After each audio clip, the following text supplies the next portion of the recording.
Good morning everyone. I'm Janril Onipig. I'm the first presenter of the lesson 15. Our topic is law enforcement reports. So first is administrative reports. So ano ba yung purpose ng administrative reports? Administrative reports in law enforcement titled the administrative aspect of agency operation. This includes the budgetary matters, staffing levels, policy update, training schedule, and compliance with regulatory requirements. So, ang administrative reports is a kind of a formal activity, formal documents no na naga-emphasize o kumbaga mo na siya tong mga update no kung para sila mga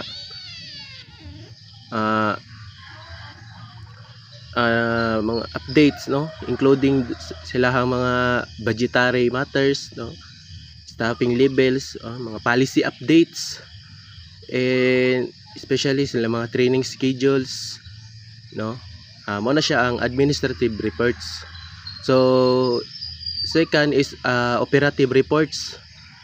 Ang operative reports in law enforcement documents specific activities of operation conducted by officer and investigator to fulfill the agency mission of maintaining public safety, enforcing the law. So ang operative reports is mao na siya tong mga ginabuhat or sa duty na siya no, nga report ni siya o sa kind of report no na para sa mga duty sa law enforcement officer, like for example no, nag-conduct sila investigation, so kailangan maggawa sila og report no sila mga activities like patrolling no, naggawa sila nagbuhat sila og report no para sa ilahang na solve na mga crime activities. It's a kind of ang operative report, kumbaga mo na siya tong mga reports no sa ilaha or update ni siya sa ilahang mga ginabuhat sa ilahang duty nila. Types of administrative reports. So first is informational reports. Informational reports such as annual reports, monthly financial reports, and reports of person absenteeism. So ang informational reports is mo ni siya tong reports no para sa previous activities sa usa ka law enforcement officer no, iyahang mga ginabuhat last katong mga ano ba yung mga nagawa niya these previous years, month or weeks no. Iyang monthly financial report, iyang update iyang sweldo no, and reports with personal absenteeism yung mga kung naga-duty ba yun ko dili siya absent. So number 2 is analytical report.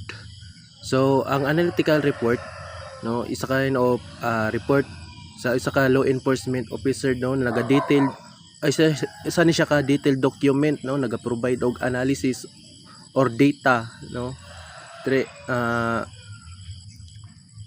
or mga patterns no para masolve ang usa ka criminal activity no. Kumbaga kaning analytical report is mura siya isa ka decision making or strategy ba no nga ginapa-develop no para kanina report no makatabang ni sa mga future crime problem na masolve pa nila in the future no. So number 3 is a proposal report. Ang proposal report is a kind of formal documents gyapon no na naga-outline para sa ilahang plan or suggestion for addressing a specific problem no. Kumbaga siya tong ang proposal report is naga-implement og solution or how to achieve a particular objective. Ini is commonly ginagamit niya sa mga law enforcement agencies no to justify na action or request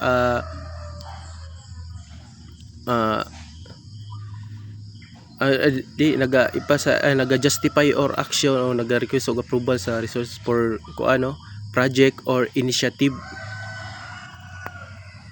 So number 4 is external report. Ang kaning external report is kumbaga kuan ni siya kaning murag it's kind of document na pwede i-publicity, no? Like for example sa mga activities sa mga police, no, na sila ginakandak na investigation or any criminal activity nga napanghitabo sa paligid, pwede siya i-publicity, no? It's a kind of report, no, na naka report na naka-design na to provide a transparency, comply with regulation or share relevant information about the organization performance or mga activity na ilang gibuhat. So mo na siya ang external report. So number 5 is internal report. So internal report reports that travel with or inside the organization. So kaning internal report is isa ka kind of reports, no, na kuan siya confidential, no, exclusive lang para sa mga naalang dito sa mismong organization. So number 6 is periodic report. Ang periodic report isa kani siya ka documents, no, nga gina-prepare regularly, no, either daily, weekly, monthly, or even yearly, no. Kani siya ang periodic report is mo ni siya ang naga-provide og updates, no, sa usa ka sa mga specific activities sa usa ka law enforcement agency, no, sa ilahang mga operation, sa ilahang mga performance, no. Kanina report is essential kay ni siya, no, kay mo ni siya ang naga-monitor sa ilahang mga progress, no, naga-identify sa ilahang mga naga-identify og naga-ensure sa ilang accountability sa usa ka organization or sa usa ka law enforcement agencies. So that's all my part, no. Thank you. So, good day sir, good day mates. My name is Mark Darantino and I'm going to report a classification of police report according to purpose. So, lesson 15. And the first one is performance report. So, performance report is contain information as to the status of an activity operation. So, kini siya na report is ang performance report is naghatag siya og detailed na information about sa kaimtang or situation sa specific activity, project or operation na ginakandak sa mga police. So next is fact finding report. So fact finding report involve the gathering and presentation of data in a logical order without attempt to draw conclusion. So kini na report is naga-focus siya sa pag-collect or gather, pag-organize, and pag-present sa mga factual information in a systematic way. So kini na type of report is dili sa naghatag og conclusion or opinion. Ang pinaka-purpose lang jud niya na report is mag-provide og mga fact na information. So 3 is technical report. So technical report na present data on specific subject. So technical report is isa ka specialized document and ang sulod ani is mga detailed information about sa mga specific topic or subject. So kasagaran kay ginagamitan ni siya og technical or scientific data ug kinahanglan na siya organized or structured na presentation. So ang purpose aning technical report is maghatag siya og insight, information, or finding na related sa specific technical aspect sa trabaho sa mga police. So for example, forensic lab report detailing the result of DNA testing, ballistic analysis, or cybercrime investigation. So 4 is problem determining report. So problem determining report Yes. Attempt to find out the causes of a problem or to find out whether a problem really exists.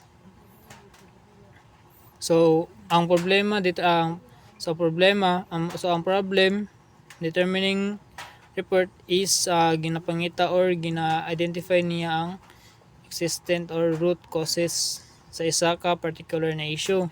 So, kini na type of report is gonna examine niya ang evidence, data, and mga kahimtang or circumstances para mabalaan kung naabay problema, and if naa is i-analyze ang hinungdan sa problem. So ang purpose ani niya na report is susihon or i-investigate kung asa nagikan ang mga issue and mag-provide og klaro nga pagsabot sa nature sa problem or issue.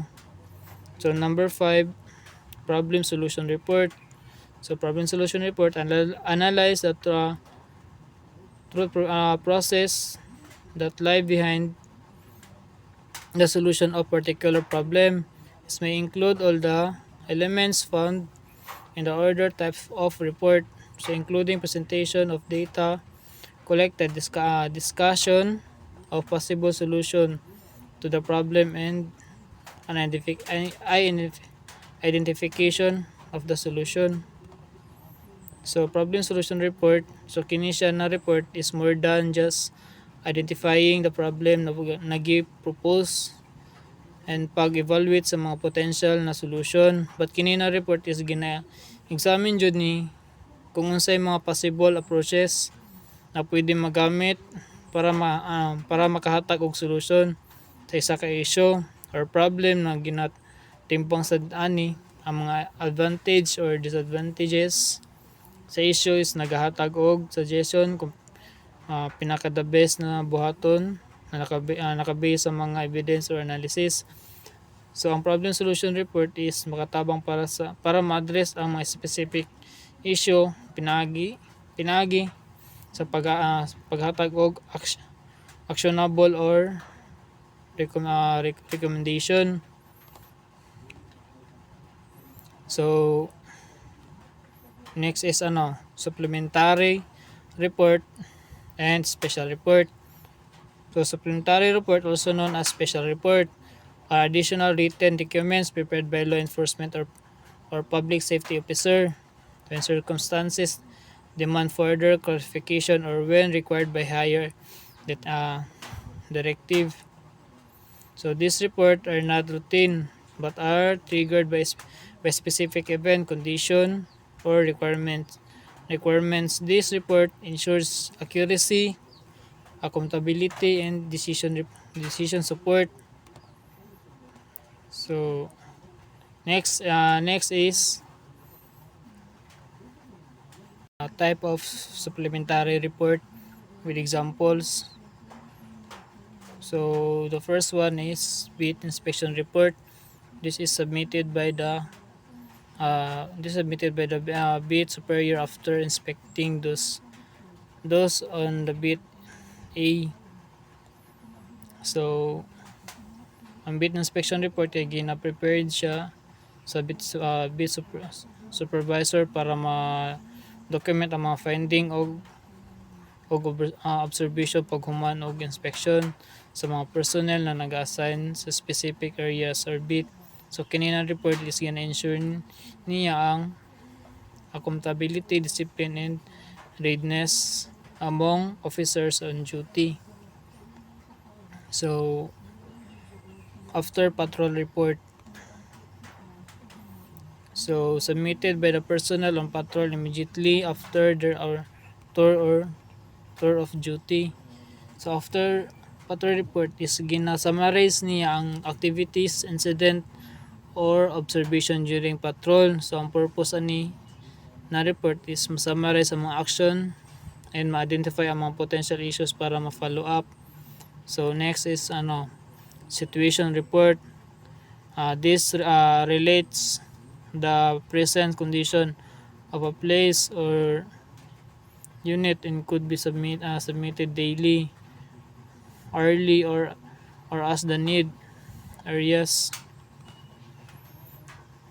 So situational report naghatag og summary sa sa current situation or panghitabo sa isa ka particular nga lugar o operational unit. So gibuhat ni para ma-update or ma-inform ang mga superior or stakeholders sa mga panghitabo. So last is incident report. So incident report is an incident report written account of an event or occurrence. So the purpose of this report is to document the exact details of the occurrence as basis for further actions or concerns public safety officer. So incident report is naghatag og detail na pagsaysay about sa isa ka panghitabo or incident. Kasagaran gamiton ni siya as basis sa mga investigation or further action na kailangan buhaton. So kinahanglan na ma-include sa report ang katong 5W o 5H. So unsa man na siya. So 5W is who, what, where, when, why, and 1H is how. So kaning 5W in 1H siya. Purpose ani siya is to ensure completeness, and ito lang, that's all. Thank you. Good day everyone. Muna yung report 1 after operation report. After major operation report must be submitted, and this is the after operation report. This is an informative report detailing every action performed by personnel during police operation. Kaning report kinahimo ni siya kanang tumandog sa kanang dako nga operation sa mga kapulisan. Naka-detail diri kanang or naka-record diri tanang ginabuhat yun sa mga personnel or sa mga pulis ato nga operation biskan unsa pa nila ang resulta. Number 2, after encounter report. After encounter report is a report in special mission or combat operation involving lawless element of subversive terrorists or rebels. Kani para ni nga kanang report yun sa mga kanang operation laban sa mga kanang kriminal o mga rebelde.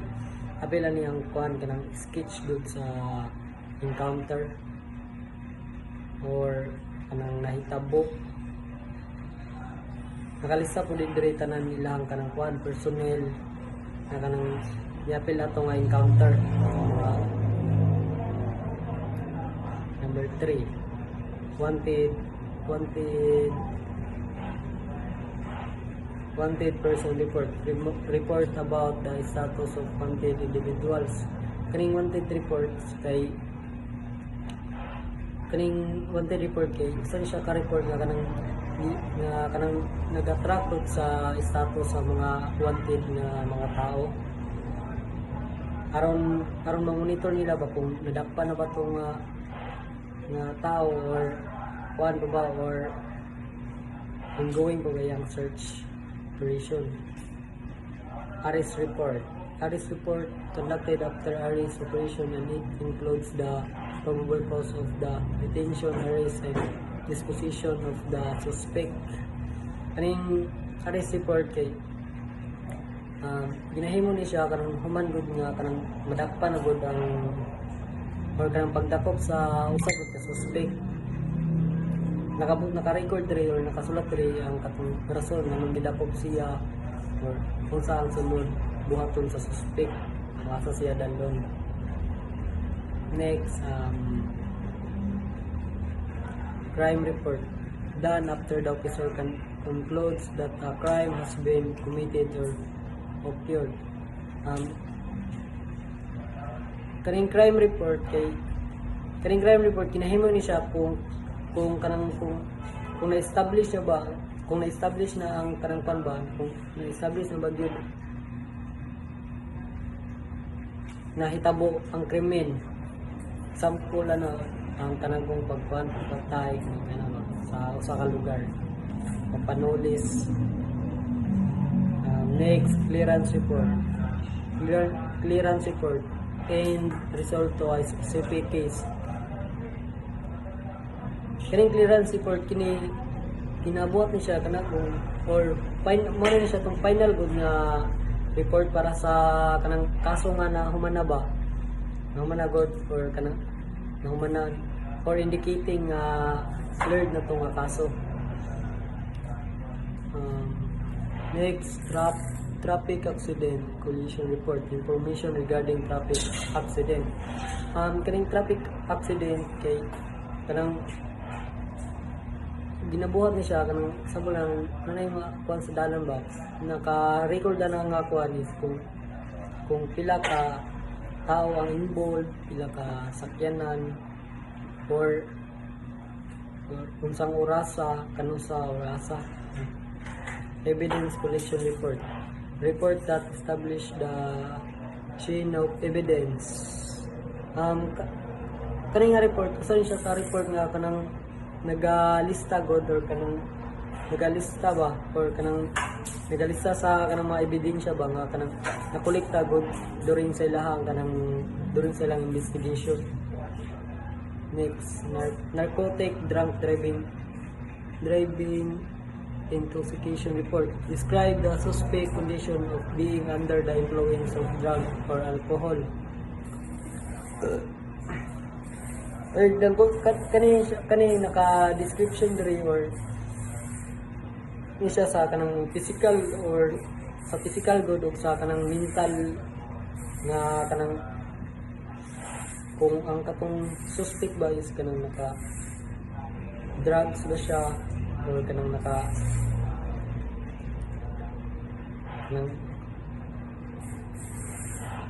yeah. Next, situational report.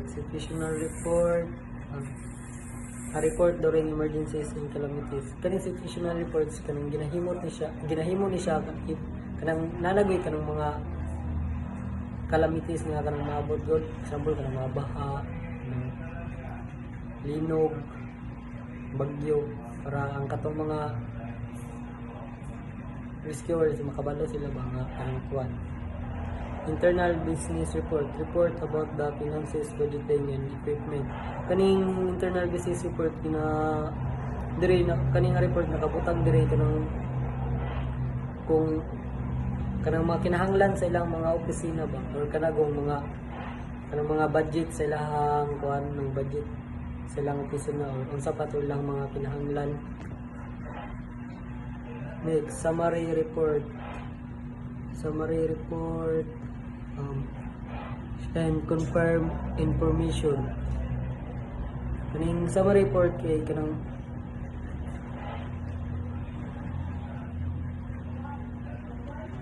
summary report kay kini nga kanagong murag simple lang gud nga kanang version sa tanan gud nga report naghatag niyo kanang kuan kanang gatag lang niyo kanang kuan ba nang murag gamay lang gud nga information na mahimo summary para sa ilang operation or sa ilang investigation. That's all.